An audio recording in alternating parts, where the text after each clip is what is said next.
48 hours since storms swept through this area of Mount Enterprise, causing damage and destruction. Trees like this one uprooted. Homes like the one right behind me, part of its roof missing, and the two pickup trucks parked on the lawn completely destroyed. Now crews are out here working today to clear up the debris and get people back into their homes. It's a COVID-19 antigen self-test kit. Now they'll set you back about $20 and you can get your results at home in 15 minutes. Now I spoke with a local health expert on what you should know if you decide to go this route.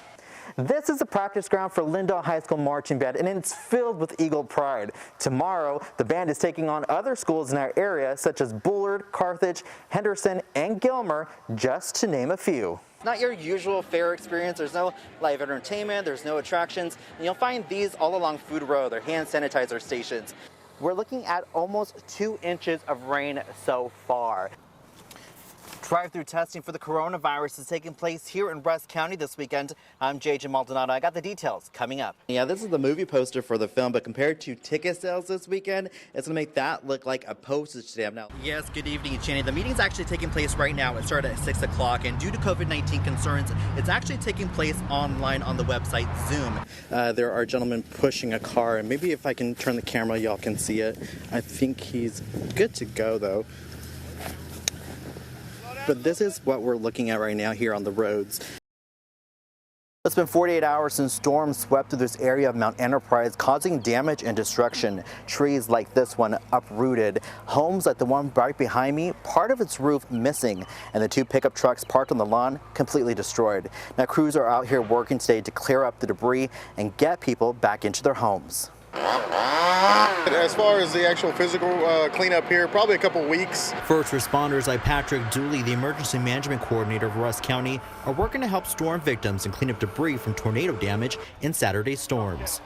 The actual recovery process is going to take a few months, getting infrastructure rebuilt. You know, everything has got a dollar sign attached to it, so that's going to take a little time to do all that.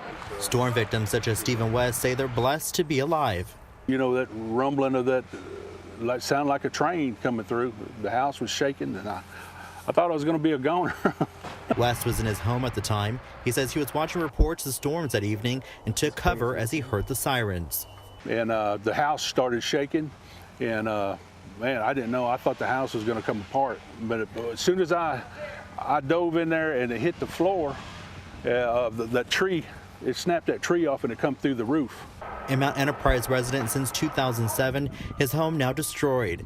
A tree crushing his roof and debris scattered across his entire living room. His pickup trucks smashed. He shares what was going through his mind at the time.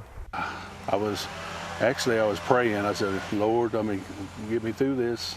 I didn't know if I was going to make it. I didn't know if it was going to tear the house up because it was pretty scary. Volunteers from different organizations will help with recovery efforts. We have volunteer teams, a variety of different skills. We have people that are here helping manage donations and making sure that things are organized. We need tons of tarps, by the way. If you have any, we need them. Officials say it's a race against time to get many of these homes that are missing roofs covered as they expect another round of storms by the middle of this week. We got you covered, East Texas. JJ Maldonado, CBS 19. I had my first shower this morning and I was thrilled to death. For many people in the city of White House, they are now seeing water restored to their homes since the winter storm disrupted water and power supply. We first lost power in the wee hours of the morning, and it was out for 12 hours. And then the water went off. So we were without water until yesterday. Vicki Hawkins says she was without water for nearly a week. It's rough. We caught the water that was melting off the house into buckets, and that's what we use for flushing.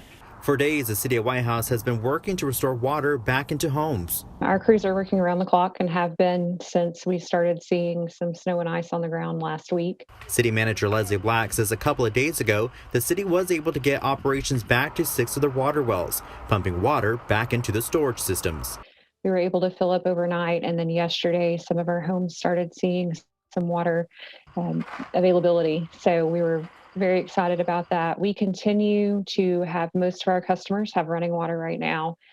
However, due to the demand water, leaks in pipes, and water main breaks, the city is now dealing with water capacity issues. She says many of these issues are being addressed and a full discussion at Tuesday's city council meeting is planned. So we are going to give our city council an update at their meeting tomorrow night and have them extend our disaster declaration to ensure that we can continue to use the great partners that we've already experienced come through for us. The Smith County has been a great help. The Texas Department of Emergency Management, we've relied on all those resources and we'll continue to rely on them over the next couple of weeks. But yes, we do expect to discuss this in a future city council meeting as well. We got you covered, East Texas. JJ Maldonado, CBS 19.